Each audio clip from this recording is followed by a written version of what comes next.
La peur correspond à l'effroi. Il s'agit d'un sentiment que l'on éprouve à l'approche d'un événement pouvant causer la mort, un préjudice ou un mal.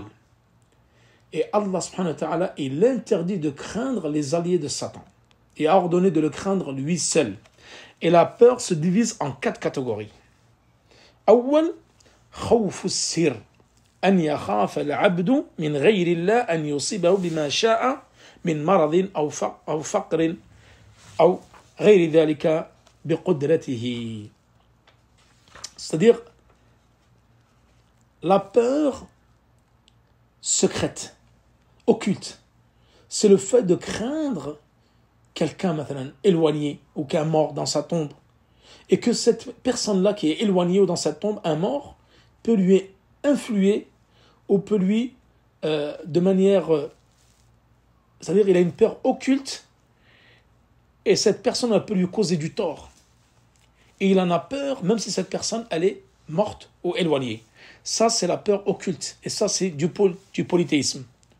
Ensuite, il y a le deuxième type de peur, c'est al-khawf ad-dunyawi.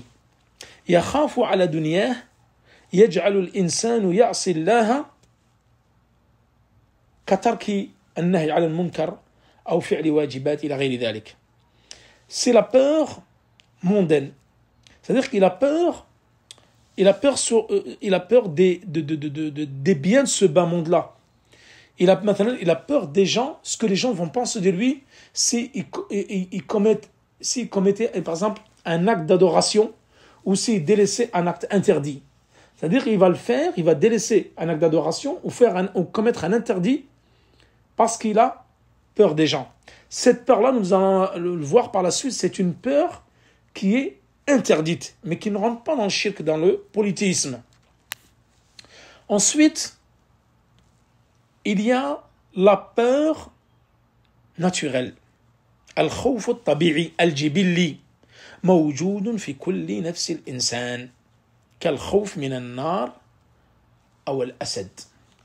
Donc il y a la peur naturelle, comme le fait d'avoir peur du feu, le fait d'avoir peur du lion, etc.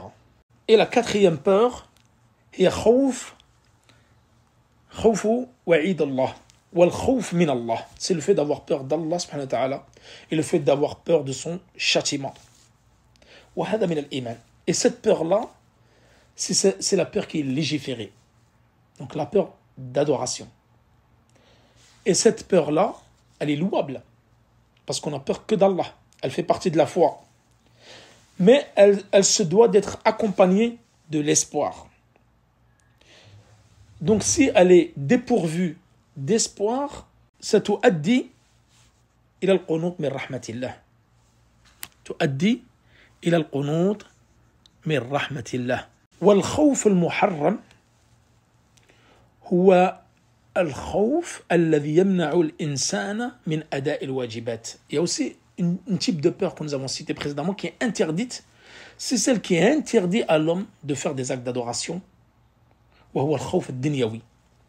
Le khawf mondain, comme nous l'avons cité précédemment. Deuxième type de peur qui est interdite, c'est la peur d'Allah, mais sans espoir. Donc la peur doit être toujours accompagnée de l'espoir.